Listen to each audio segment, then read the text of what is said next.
I'm Critical Cripple, and you're watching Atheist Edge.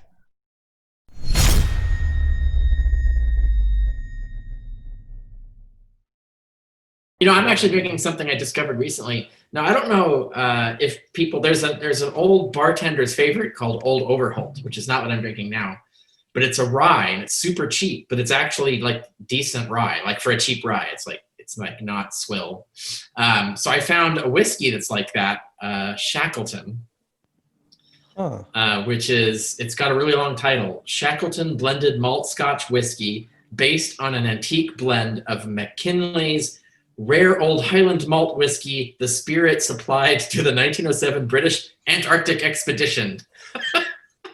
Wow. Hey, it's okay. It's not a fantastic Scotch, but it's what I've got up here in the mountain. So here blended, cheap Scotch whiskey, Yes. bourbon. The good stuff is lost on me. I literally, if you like blindfold taste test, just various blended and single malt, I cannot tell the difference. And I can tell the difference of quality. I mean, blended doesn't necessarily mean low quality, but I can tell the difference between a quality whiskey or quality Scotch or whiskey and a bottom shelf one. And I love like really good high end Scotch. This is fantastic. I can't tell the difference. Are you drinking anything, Tony? No. Yeah, ever since the quarantine, I haven't really been drinking because I've been trying to lose weight. I've lost about 30 pounds. So that's awesome. Wow. That is awesome. Yeah. Fantastic. I also have this walking desk. Yeah, especially to do that during quarantine. I have this walking desk that I use. Yeah. That is badass. Here I am walking. That's super cool. Here's me in Toronto. Hold on just a second. Oops. Here, let me put Toronto up there. Okay. Oh, you disappeared. Far up. Yep. Yeah. There we go. So. I see. There's a lot of graffiti. Are you safe? You're in a good area, Tony? Yeah. All right. Don't get my mugged. buddy from Toronto. This is next to his house. So, then I like to wave at the cars as they go by. That's fantastic. That's a neat setup. I like that. Well, you got a green screen behind you, obviously. So, do you do anything with it? Do you produce or edit or for I a do show? a lot of Zoom meetings for my job. So, typically I'll have like a company background, and I've got lighting right up here, and all this stuff to make it work out well. Huh. So awesome. It just enhances the experience when you can talk with somebody and the lighting's good and everything. Yeah, for sure. That is awesome. You know what? I'm just going to ask this first question and let you both have a stab at it. It's something on my mind. When I was doing the military show, Richard and I we were part of a military show on a much bigger channel, but there were some audio challenges. So there were some questions that were asked on there, and I don't think people got a chance to hear our answers because of the poor audio quality. Based on your lack of belief, have either of you, did you think it's hurt your career at all? Did it affect your promotion, your promotions, or it affected the way your peers or your superiors treated you when you were active duty? Yeah, can I take a stab at that one? Sure. You mind? Yeah, so I'm going to go with no, but with some caveats there. So when I was in boot camp, we got Sundays to go to church, right? Yeah. And if you weren't going to church, you stayed home and stayed in the squad bay and cleaned, right? So I declared Protestant, but to me, the inner joke for me was that I was protesting. So I was a Protestant, right? So I went to church and I sang the songs, and it was fun. But the entire time I was protesting. So I was technically a Protestant, not a Protestant. It's just how you accent that. Oh, so no, I was never very vocal about it. And honestly, being an agnostic, what that really means is that I'm not going to say what I know or believe unless there's some kind of scientific grounds for professing it, right? So I'm not denying the existence of God, but I'm not saying that there is a God either, right? So you know, a lot of these religious mythologies, I certainly don't agree with those, but I'm not outright saying, hey, there is no God. Why do you believe in God, right? I leave that to each person to decide whether that's, you know, something they want to do or not. So I consider myself an agnostic, and as such, I don't feel like it impacted my career in the military in any way, shape, or form. You know, Yeah, colloquially, Yeah. there's basically two camps of atheists: the hard and the strong and the weak atheist. Strong atheists will make a definite statement that there is no God, and they are a small percentage of the atheist community. Most Right. atheists leave the option open, but they choose to discount it due to lack of evidence. Yeah, and I'm in that small group of very hard out atheists. Yeah, I will tell people they're wrong. I won't go out of my way to do it because I don't think it's like talking religion during job is not really a job related function, right? So that's not normally what we do. So I never had any issues with it, but I think the Coast Guard was super accommodating. Like they were a more liberal force back then, and probably still are. But I mean, we had a Greenpeace pacifist as our combat officer during rotation one time. Oh, wow. Right, and she had to learn it. Like she had to master all of the details. But like, you know, obviously that's not where she was going to end up. She just had to do the rotation. But like that was what the Coast Guard was like. But no, we would normally put someone who is more of a hard ass in the combat role.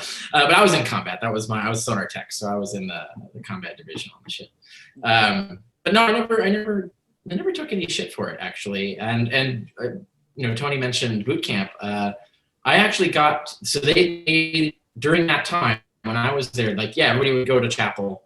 I was allowed to just stay in the barracks, and my instruction was to read my holy book because I had actually brought a Tao Te Ching. At the time, I was a Taoist, not an explicit atheist, but they just let me read my Tao Te Ching in peace, and I didn't have to clean or anything. So I didn't get punished for not going to chapel.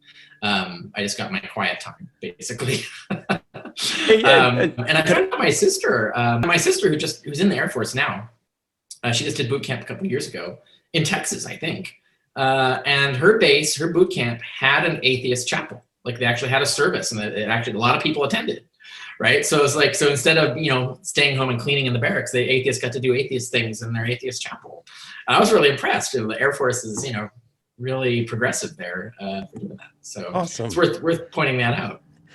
While I was on the drill field yelling at recruits from 2003, and while I was there, they had introduced Wiccan services that were held outdoors in the martial arts pit. Yeah, I don't know if there's in the Coast Guard the same thing. Yeah, like it just been introduced. You can put it on your dog tags or whatever. You can. I know you might have had a hard time getting my clearance if I would have went to those.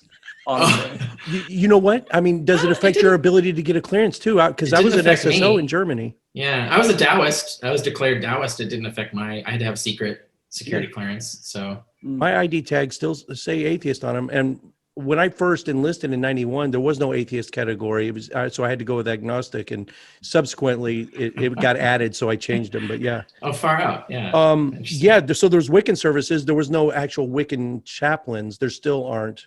I think there are. Correct me if I'm wrong, Richard, because I think maybe I read something in Pathos, but I think they have secular chaplains now, even. So that's a start. They might do. Yeah. I think if they don't, then someone is just appointed to run services, right? That's how the Wiccans are. They have whoever's the most knowledgeable recruit will march the rest of them into the exactly. That's how the Wiccans do. But so Mormons, I'll tell a story. So I had 92 pigs. Day one, put your dick skinners in the air for, what? And in the description section, when I go back and edit this, any like weird terminology or acronyms, I'm going to put in the description section for anyone watching this so they can understand what the hell we're talking about. So, put your dick skinners in the air if you're a Protestant, and so that, and you get a count, and Catholic and get a count. Mormons, there was like 2, maybe 3, right? And so, okay, so the first few, like the first phase, which is the first month of recruit training, you have to march them down. But after that, they can march themselves down in groups of 10 down to the chapels, wherever they are on Sundays. And so the Mormons would just, eventually they march themselves down. And then the next Sunday, it grew from 2 to like 6. And then the next Sunday it was 12. And before you know it, 4 Sundays in, it was over half of my 92 man herd, right? And I'm thinking, oh, okay, what the hell's going on here? So they're marching down in groups of 10. I follow behind them sneaky, right? And I walk in there and kind of stick my head around the corner, and there's a payphone right outside where the Mormons meet. And they were lined up. And phone calls are unauthorized, right? So I caught it, and they scattered like cockroaches. Oh, come here, you. Calling home. Oh, wow. So they were converting to Mormonism just so they could call home. Yeah. But yeah, Tony, you're right. But think about that in history, though. Like, when there are periods in history where, wow, if I am associated with this church, look at all these benefits I get, right? Yeah. Social benefits, sure. peer acceptance. There's a lot to that. And when you said, when you were a recruit and you identified as a Protestant, but you were a protestant just to get out of the squad bay, right? There's sense to that, because Martin Luther, the original Protestant, the guy who founded it, Lutheranism is the oldest Protestant denomination based on his name, right? Mm-hmm. It's called Protestant because he protested the Catholic Church. So it actually is a good moniker. Did you ever, I know the Coast Guard's a kind of a different animal. You did see some action. Back then it was Department of Transportation. Now it's Department of Homeland Security. There's a lot of counter narcotics.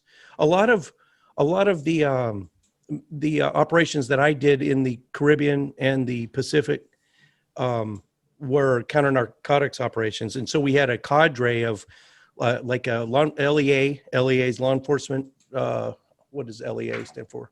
Law enforcement something. Law enforcement agency. There you go. Law enforcement agency detachment of on the ship of this guided missile cruiser I was on. It was 7 Coast Guardsmen. It was really cool because the law of the sea is different than international law. And so we're on a United States Navy guided missile cruiser. It's 530 some odd sailors, 7 Coast Guardsmen, law enforcement, and me. They just took on an extra Marine because they needed another Spanish translator, right? So, and I was the guy on the bridge with the captain, telling them in Spanish, prepare to be boarded and all that. It was pretty fun, but it was cool because when you rolled up on a narcotics trafficking vessel, they would instantly lower the Navy flag and raise the Coast Guard flag, and we became the USS Thomas S. Gates Coast Guard. And you know why, right? Vessel. It's a law of the sea thing. No, it's Coast Guard got this. Alexander Hamilton did this because we were the first armed force. Alexander Hamilton insisted that there be a Coast Guard. So we're the first standing armed force in America. And he got this exemption for the Coast Guard that we have total right of search and seizure at sea. In fact, any body of water that crosses a state line, so even on rivers and lakes, if they cross a state line, the Coast Guard has total right of search and seizure, which means you don't need warrants. Yeah. And that's been the case since Alexander Hamilton, right? So that's why they do that. So they can we're going to declare ourselves Coast Guard right now. So we're exempt from needing a warrant. We can board you. And yeah, you're right. Also in international waters, it's a different matter. But even that could apply even in U.S. waters. So that's why it was one of the advantages of the Coast Guard. It's a little creepy, and yet, right. I always thought, while it was under a Coast Guard flag, the senior member of that law enforcement det could take command of the ship and keep it a Coast Guard ship. He would have that total right because he is technically the captain of the ship at that time. Yeah, but then he could just be removed by his superior. Right. He would have to have the support of his entire command structure, I would think, but up to and including the president, which would moot the point. I was just an E5 at the time, a sergeant, and the senior Marine on every naval vessel, usually it's a large contingent of Marines, right? And the senior Marine is the commander of troops, the COT, right? And he gets to live in the staterooms. even though he might be a gunny or a first sergeant or a master, Wow. who knows what, or a sergeant major, but he gets afforded a stateroom with the officers. So I was thinking, I am this, even though I'm just this boot E5, right? But I am commander. I'm not commander of troops. I'm commander of troop, you know? Right. But still, I was fighting to get a stateroom. It never worked though, but. Right. But we rolled up on a big, guided missile cruiser is not a small ship, but we rolled up on this tanker that dwarfed us, right? It was taking on water, and it was bilge or in the one of the lower decks, the engine room. So if it didn't get immediate attention, it was going to sink anyway. We rolled up on it. Assess the situation. I'm on the bridge telling them to muster on the bow and to put all their dogs, other animals in cages and prepare to be boarded, right? And we weren't initially going to search the vessel. We were just going to render some aid. But once we got on, things started looking suspicious. The dogs started alerting, but they weren't, our dogs weren't alerting on anything in particular, but it started looking suspicious. Well, I mean, it was like 2 hours had passed and it looked like the ship, they may or may not be able to get it fixed, but they could like limp into Caracas, I think Venezuela. We were right off the coast of Venezuela. And we were about to leave. I'm the only Spanish speaker in the group that's on their ship, right? And I overhear one guy telling another guy, like he was kind of whispering, but I overheard it. And he said, hey, at least they didn't find, the cocaine that's in the masts. I remember cocaine and masts, right? And there's big masting. They don't have sails on this big tanker, but there's big masts. I mean, they're huge. You can't wrap your arms around them. Yeah. So I told the communications and sensors. I told the pond sailors. Oh, sorry for the pejorative. What do you guys? What's the pejorative for Coast Guardsmen? Pond jumpers or? Oh, puddle jumpers. Jumpers. Oh, mind you, this was 30 years ago. I don't know if it's changed. Yeah, pond sailor. Coasties, puddle jumpers. I think those are the most common ones. Yeah. So I told one of them, hey, I just overheard them. It looks like maybe they got some dope in the masting somehow. They went over and looked, and sure enough, there was welded big pieces onto the mast. And when they pulled it apart, 3.5 metric tons of refined cocaine, like the 99.9 shit, the Bolivian marching powder, 3.5 metric tons. It took all that day and all the next day. We formed up the gangplank, and we were, what do they call that when you got the sailors all in a row and you're just passing it off to each other?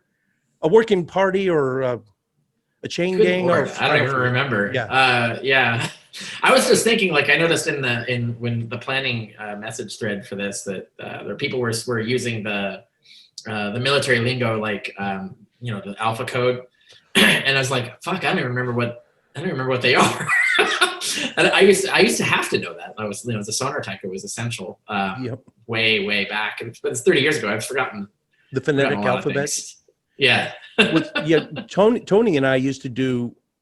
Now, let me know if I'm getting too close to anything that's classified, Tony. We used to do electronic surveillance. Is that good enough? Can I say that? Yeah, I mean, it's in our MLS description. Other countries that we're providing electronic surveillance services for, they have a whole different phonetic. So we had to learn other countries' phonetic alphabet too, which was crazy.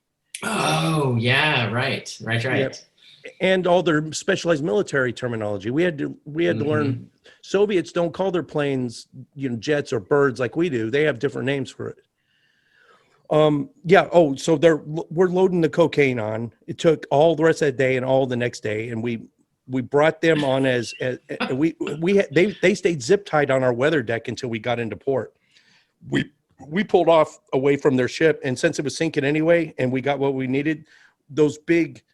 I don't know, look up Thomas S. Gates, whatever those guns are. There's some big ass guns. We got a few hundred. Oh, you scuttled it. We scuttled that shit. Oh my God. And the funniest thing is on the was it called the 1MA? The 1MA, the big PA service on the ship. Uh-huh. Oh, I'm gonna have to check. I think it's the 1MA. It's the big public address service throughout the ship. I think you were trying to describe a Bofors, twin 40s. The gun? twin 40 That doesn't- millimeters. That'd be a Beaufort cannon. It But had a that's old. That's C-Whiz like on World it, War II. The C-Whiz is that You wouldn't use a electronic- C-Whiz. Yeah, No, you wouldn't. You would use an automatic cannon. Like Right. we had a 76 millimeter that we could use. for These that were big, like purpose. maybe 10-inch. They were. I didn't get to do that, but the tour right before I joined, they did have to scuttle the ship, and they racked the thing with the 76. Like they just hosed the thing, cheesed it, and it didn't sink. And so they ended up having to tow it in. And my sonar guys are telling me, we were trying to beg them to let us torpedo it. It's like, we finally get to torpedo something. We can torpedo it. And they're like, no, it's too dangerous, too dangerous. They didn't let them shoot it with a torpedo. But we could have done that. Oh shit! Okay, so I found some slang words for the Coast Guard. Oh, okay. Some of them I can repeat, some of them I can't. So I'll just say the ones I can. Well, you can on here, but if Well, you're- I don't want to be on record at all saying one of these. all right. That's fair. So yeah, puddle pirate. I think that's what we're going Little for. pirate, yeah. Shallow water navy. Yep. I've heard Hard that. for the guard. Donald Duck Navy. I haven't heard those. Rent-a-cop. Coast Guard Reserve. Oh. There Anyway, actually is a Coast Guard Reserve. Yeah, but to call an active the dirty duty Coast dirty Guardsman- third. Yeah, so that's enough. Now I always heard brown water and blue water Coast Guard and Navy. So I think that has to do with what is a brown water Navy? Brown water Coast Guardsmen. They're the ones that just do like I'm assuming that's lakes inside and the rivers. U.S. Yeah, right? lakes and rivers. Lakes and rivers. Yeah, yeah, I've heard that too. Of course, there's a million names for us. I don't mind Jarhead. In fact, the running joke about how we signed our oath of we signed our enlistment with crayons, or we eat crayons. That's funny. Most Marines see Tony and I were in a MOS. A MOS is a military occupational specialty. It's whatever your job is in the military. We were in intelligence and translation and code breaking. The other Marines looked at us like we were basically Air Force, like we were just the eggheads. So we got it bad from both sides. Our fellow Marines were looking at us like, not one of them sometimes, and the other services looking at us like we're just dumb Marines. So we got shit from both sides. Has there ever been a time for either of you that because they say non-believers, agnostics, atheists, that we don't have a moral code. Was there ever a time when you had to use moral courage to speak up when you witnessed a violation of a fellow service member? Or any other times that you might have had to use moral courage? Not in service. I've done something similar in construction when I worked construction, but not in the military. I mean, everybody was pretty squared away. Like I never really ran into a problem with things like that. So, Tony, you can think of any time you were in for like 2 enlistments, weren't you? I remember you made. No, I was in for 4 years. Oh, really? I know you made sergeant, didn't you? No, I got to corporal before I got out. Now, when you left Cuba, you weren't EASing, were you? EASing is leaving the service. Right. Yeah, I left from Cuba. So I went to Norfolk and then went to the University of Washington and studied computer science. Oh, so you were getting out of the Marine Corps when you said goodbye to us? Yeah. Oh, wow. Okay. I thought maybe you were transferring. At the time, I'm sure I knew. I'll talk about the day you were supposed to leave. Oh, yeah. We were playing flag football, and this is still to this day. If it's not the worst injury I've ever witnessed no, it's not the worst, but it's definitely in the top 10. We were playing flag football. I've never seen a femur break until Tony. We were playing flag football, and someone hit him just right, and it was loud. It sounded like a stick of dynamite, but it wasn't a boom stick. It's like it went off inside a safe, like a thick safe, but it was loud, but it was muffled. That's what a femur sounds like. It was my tibia and fibula, actually. Oh, really? It wasn't your femur? The bone right below the knee. So that Wow. both of them broke, though. Yeah, but we heard the crack. Oh, everyone. We were like, oh. And when I looked down at my leg, my foot was turned around. Yep. I remember. And I I was just confused because Yeah. there's that rush of endorphins that hits you, and Yeah, you stayed real calm the entire time. yeah, it was shock. Yeah. Right. Yeah. Yeah. That was the day you were supposed to, later that afternoon was the day you were supposed to get on a plane to process out of the Marine Corps. So then you had to stay on Guantanamo Bay for an extra, 6 weeks or 2 months? No, it was like 4 to 6 months. Yeah, Oh. because I had to be out of my cast, so I was in that cast for nearly 4 months. You didn't But you have- stayed in and you got pay and you got everything as if you were in. So like that's probably the best. Like, that's better than the day after you got out of the military, I would say. Yeah, I mean, I changed my plans. So originally I was going to go to University of Utah and go to study computer science there. But then later on, my wife was in the Navy and she was getting stationed in Bremerton. So that's how I ended up in Seattle and the University of Washington. But, Okay, yeah. yeah.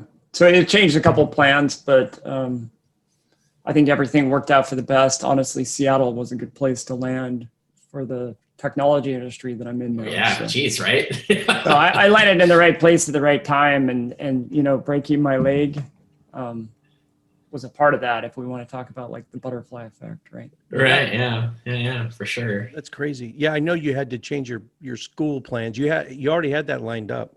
It's funny how things work out like that. Now, a believer will say that's divine providence, that's fate, that's your destiny. That was the Calvinists will say that was already written in your book. You're just following it out. But Yeah. we'll say it's just a coincidence that took you in a direction that might not have been. I can answer that moral question, but I have to be really vague about it because Absolutely. we have some shared peer groups. I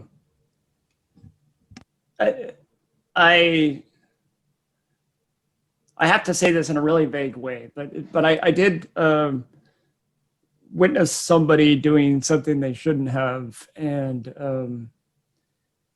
a friend, it impacted a friend of mine there in an adverse way. So I think I know what you're talking about already.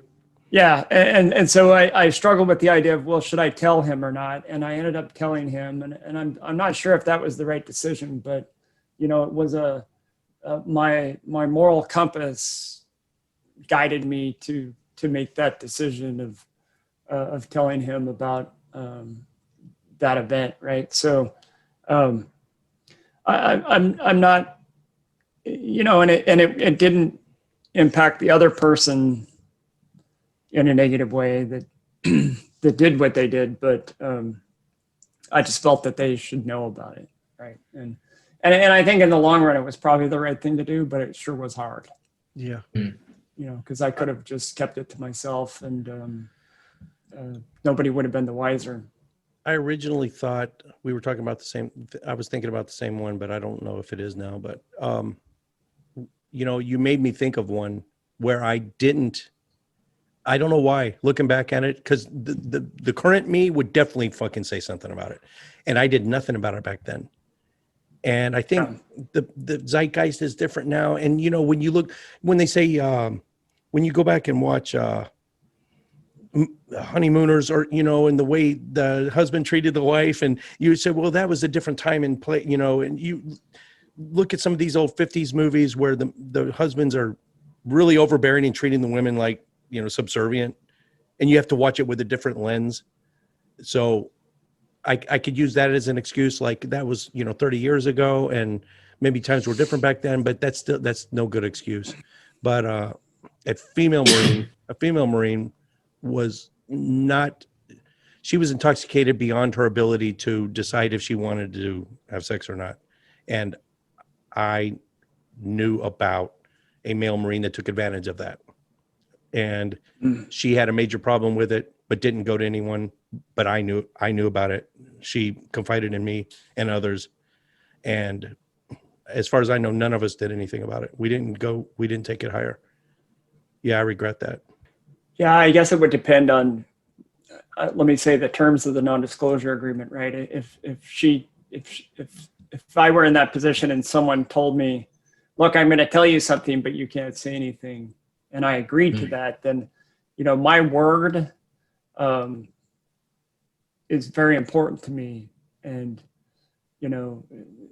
I would say that would be, unless I felt somebody else was going to get hurt, right? That's when I would change my decision. Like, is this going to prevent, is me disclosing this going to prevent more harm than disclosing it would, right? Or, so if they said, look, you can't tell anybody about this, then I would have to honor that. And if that's what they said, then, I think you were right. I mean, you could then talk to them and try and encourage them to say something and just hound them until they do, if you felt that was the right thing to do. But I think if you make that agreement and there's no real good reason not to do it, then you should abide by your agreements. And I'm a very big believer in always abiding by your word, even with my kids. Like, I don't like it when you say something like, hey, if you do this, I'll give you some candy, and then you don't give them candy, right? That's a promise that I made you. And if I make a promise,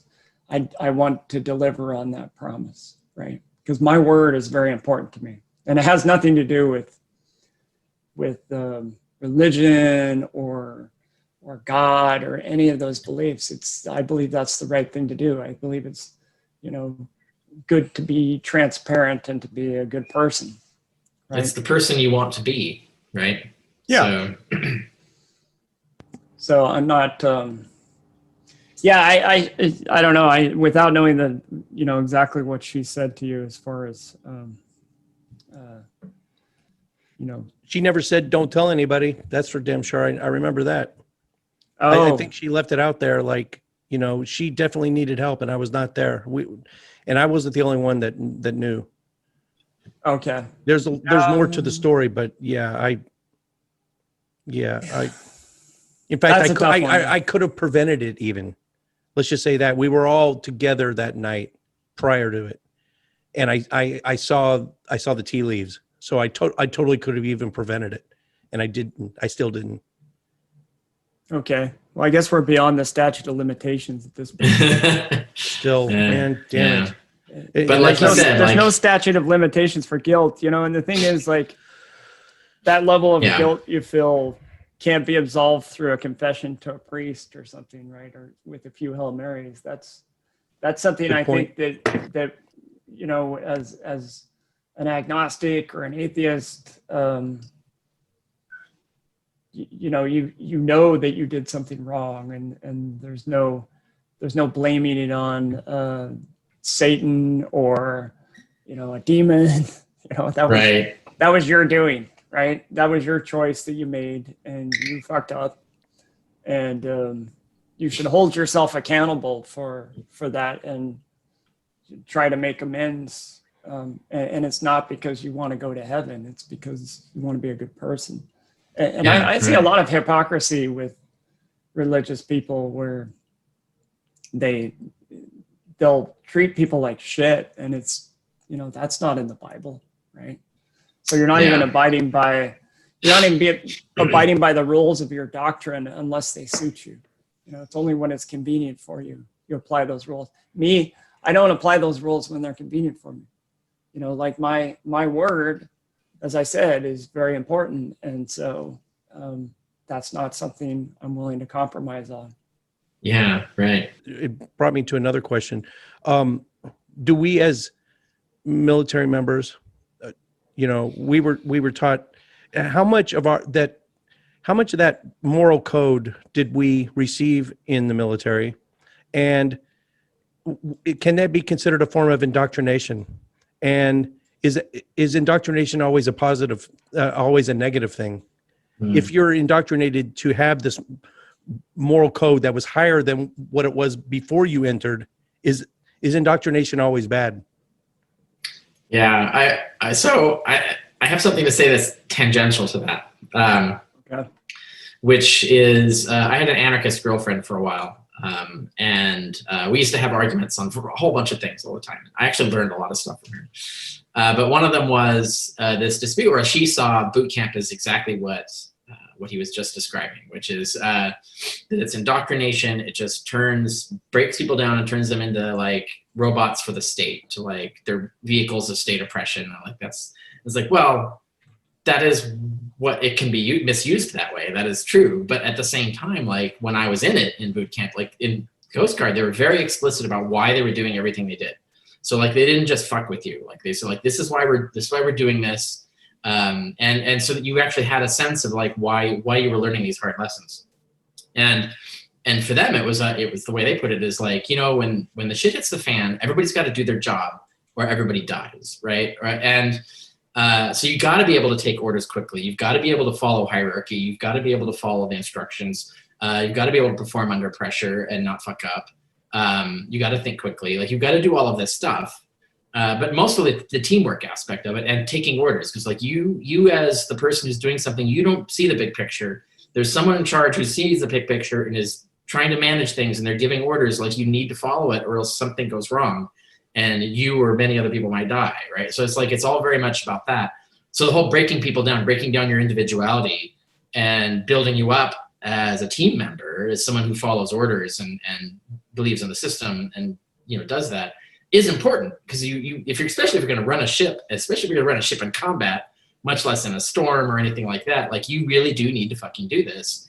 And so you need that process. It's actually valuable to have the breakdown of the individualism where you're not like constantly, you know, like on the TV show Lost, there's, you know, people are always just like talking back about, like there's a perfectly sensible plan that's been organized and you're just wasting time talking back or like disobeying orders or breaking the plan or whatever. And it's like, and somebody gets hurt or whatever. It's like, yes, that's why. So that was, I was trying to explain to her, I was like, well, it actually was valuable to get that. But of course you still have to, you know, have your perspective. So like, you know, if you think that system is being abused and you're being misused in that system, then you do still need to have the courage and the integrity and the honor to speak out about that.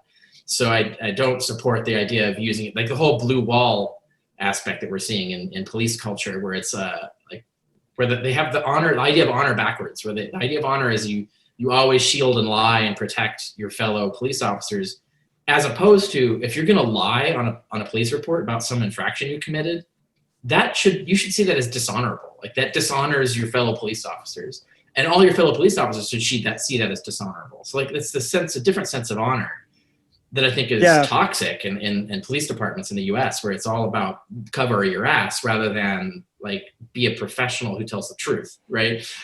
So there it can be abused, like this idea of like this, you know, the groupthink or the team mindset, you know, the hierarchical thinking and all of that, and following orders and, you know, duty and all of that stuff can be abused, but it can also be used for good, and is necessary in some circumstances.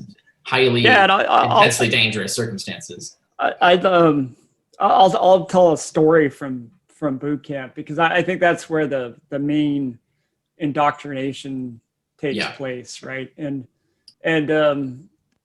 it's not a theologically based doctrine. It's like you said, it's about protecting the unit and putting, you know, a cohesive team is going to be a team that's much harder to defeat than a team that's off doing. And I think one thing that's special about the Marines is, sure, if you're given an order, you're supposed to follow it. But Marines are also given a lot of leeway about how they interpret those orders and about how they go about solving a problem. Because one thing is, in the Marines, you have a very limited set of resources to work with. And so you have to get clever and innovative about it. Mm-hmm. And you're encouraged to do that. And you're encouraged to show initiative. And, you know, and there's that whole saying of good initiative, bad judgment, right? A million times. But the thing they did in boot camp, and I'll give you a personal experience for this, but one of the things they really pushed was instead of punishing you, they would punish your fellow Marines. And that was so much harder to deal with. and unless if you're a sociopath or a psychopath, that doesn't bother you. You just smile and laugh, right? Yeah. But for any normal person, actually they've done studies and shown that if they get tortured, hello Tilden, it's not as effective as torturing someone next to them and saying, look, if you don't tell me the information, I'm going to shoot him, or I'm going to cut his ear off. Yeah. So for me, the way that happened in boot camp, so we had these things called valuable socks where we kept our chips or our money in them, and we had some actual money in these valuable socks. And so I put a valuable sock in my pocket. A couple other Marines, we were on.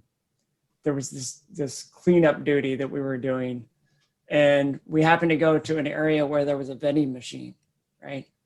And so two of the Marines stood watch while I pulled out my valuable sock and bought a Snickers. Well, instead of watching out for somebody coming, they took off when somebody started coming.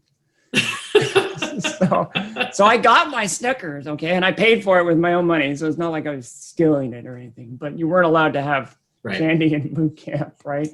Unless somebody's mom shipped it to you or something, and then you shared it with everybody. But so I had this Snickers, and I'm right in the middle of chewing it when a sergeant walks around, and he doesn't really realize I'm a recruit at first, and then he realizes, oh wait, this isn't an actual Marine, this is a recruit, because he called me sir, or whatever tipped him off, and he's like, who's your drill instructor? And so I ended up in the squad bay. I ended up going back, and nothing happened, right? And then I hear, recruit Torzillo, report to the classroom. Recruit Torzillo, report to the classroom. Aye, sir, aye, privates. So I was in the shower. Okay. I'm in the, and you don't wait, right? If you're in boot camp and they call you, it doesn't matter. So I grab a towel, wrap it around myself. I still have soap all through my hair. And I come out, and there's my drill instructor holding half a Snickers bar. Right? Oh, God. And he goes on this long soliloquy about how this piece of shit is the type of person that let the bombers into Beirut, right? And he's the reason the barracks got blown up. And this piece of shit right here, because he wants to get a Snickers bar and not follow the rules, is the kind of person that's going to make all of you die, right? And then, so he went on for a while with this. And then he hands me the Snickers bar, and he says, eat it. Everybody else, start pushing. And I said, sir, no, sir, eat it. So I'm just stuffing it in my face, chewing on it, and watching everybody else as they're pushing. And of course, they're looking at me with hate in their eyes. Yeah, because they had to push.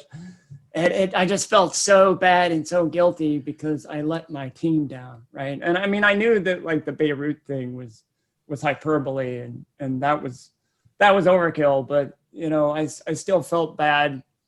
Yeah, because I was making my other Marines suffer, and I think part of that indoctrination process was about kind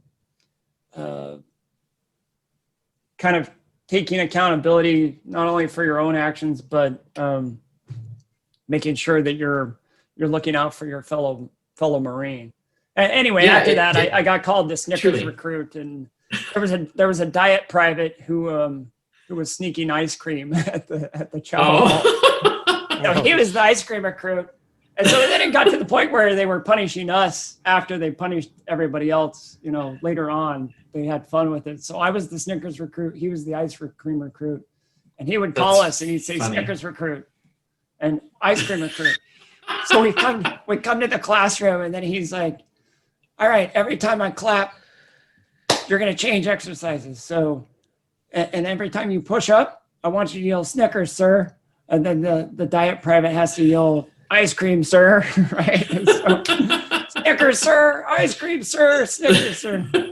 And then everybody else got to watch us while we did that. So that was like, after we went through that, we got our own individual punishment as well. But interesting. Yeah. Though that viscerally reifies the lesson, right? It's like you screw up, there are consequences, and they will affect other people. So, from now on, whenever Private rank pile fucks up, I will not punish him. I will punish all of you. And yeah, that teaches you that sense of team, it's not abstract at that point, right? So it's like very quick. That's the whole point of boot camp, is to very quickly teach you these lessons. And one of the lessons that I learned, it didn't punish everybody else, it punished me. But I got the point, which was the first 2 days of boot camp, first 2 mornings of boot camp. I was late to muster, like by just not a lot, like just by a few seconds. So I was ordered to run around the unit as we marched to chow with my rifle above my head and full duffel bag. So we're still carrying all of our stuff, which is not even lockered yet. So full duffel bag with all my gear and rifle above, running around the whole thing as they marched to chow first. And I did it this fucking second morning. I was a few seconds late, and they did it again, and I did it again. And I was never late to muster after that. It teaches you really quickly, like you have to fucking learn this fast, or there will be consequences. Like you will suffer the consequences, whatever they are in the real world. If you don't learn this thing really fast, that we're telling you have to do it really fast, you better fucking do it really fast. And you better figure out how to do that, right? Like how do you fucking shower and shave and do all the things you have to do in like 10 minutes or whatever, and make your bed. That was the other thing. Yeah, so it's like a zillion, getting like a million things in a zero amount of time. It was so some of it's muscle memory, right? And then but then there's this whole concept of being able to take initiative and figure things out on your own. Yeah, that I think is a really important piece that a lot of people that haven't been in the military don't really understand, that you're not taught to just blindly follow orders. Mm-hmm. You're taught to evaluate them and make sure they make sense as well, right? But you do have to develop muscle memory for things like shooting a rifle and make the muscle memory you build up for like making your rack, for example, if you're out in a combat scene, right? I'm sure stuff like that matters. All those little that rigor, detail, and all that attention to detail, and the building of habits. Yeah, like you said, even if it's trivial, like making your bed or having your gig line straight, like having a uniform and all that. Like that seems trivial, but it's the general skill of like, this is how I do this. And if this is how I do this, when I'm given something important to do, I can do the exact same thing. And like I said, learn muscle memory, figure out all the techniques to get it down perfect. You learn how to abstract the lessons. They're called drilling. And it creates a feeling of discipline too. Like if you have a well-made bed and a well put on uniform, you feel different, and so you think differently, and you'll probably act more professionally. Like you're not going to act like a slob because you're not dressed like a slob. Your room isn't slobbery. You're gonna. It has a psychological effect that gets you acting the way that you need to act to operate professionally, basically. Yeah, I think it actually has to do with it actually impacts your neurological development. I mean, especially if you think about most of the recruits are around 18, so their brains are still growing. But even any person can impact their neurological development regardless of age. Like there's a really good book called The Power of Habit, and it talks about how to build those habits. And I think that's one of the things that the military is doing is enforcing this habit reward system, right? And building those pieces of your neural framework, if you will. Yeah, that's one side of it. And it just occurred to me there's another. This is another point that I was making when I was arguing this point in favor of boot camp, which is we had a 50% washout rate. So half the people who went into the boot camp in the Coast Guard then did not complete boot camp and left the service. And that made sense, because once by the time you complete boot camp, you realize like you needed those people to crack them, right? So you're right. It was like if you were to just like assign these people to a ship or something, and some serious thing happened and they cracked them, that's bad. So you're really like putting people under this intense stress and pressure and like these impossible demands made on you, and you have to like fucking come through anyway. Yeah, I think that's one of the most important things about boot camp that you just revealed and I kind of forgot about. But Yeah, it is. Absolutely. I mean, it's like testing, being able to can act you under handle stress. this? Yeah, right. And I use that in my everyday life now, right? It's like I call it Marine mode, right? Where I just That's go into actually this- true. I think that relates to the question asked earlier. That is one thing that I have gotten better at because of that's one thing that the military gave me is the ability to handle myself under stress. Like when I first got out of the Marines, I went to Alaska and I worked for this old guy for the summer at this rental agency, and he was just a complete asshole. Like he'd come in all grouchy and just say a bunch of shit and was just a complete asshole, right? But my military training, it's like I didn't mouth off to him. I just kind of, you know, let it come in like a drill instructor was yelling at me or something, right? And then I was able to absorb his negative talk and everything, and still act with bearing, right? Right. And not react. And I think, you know, and he ended up really liking me and wanted me to come back the next summer, but you know, that didn't work out because I left and went to college in Seattle. But yeah, I think there have been a lot of times in my life where exactly what you said ended up being very important to me as a person.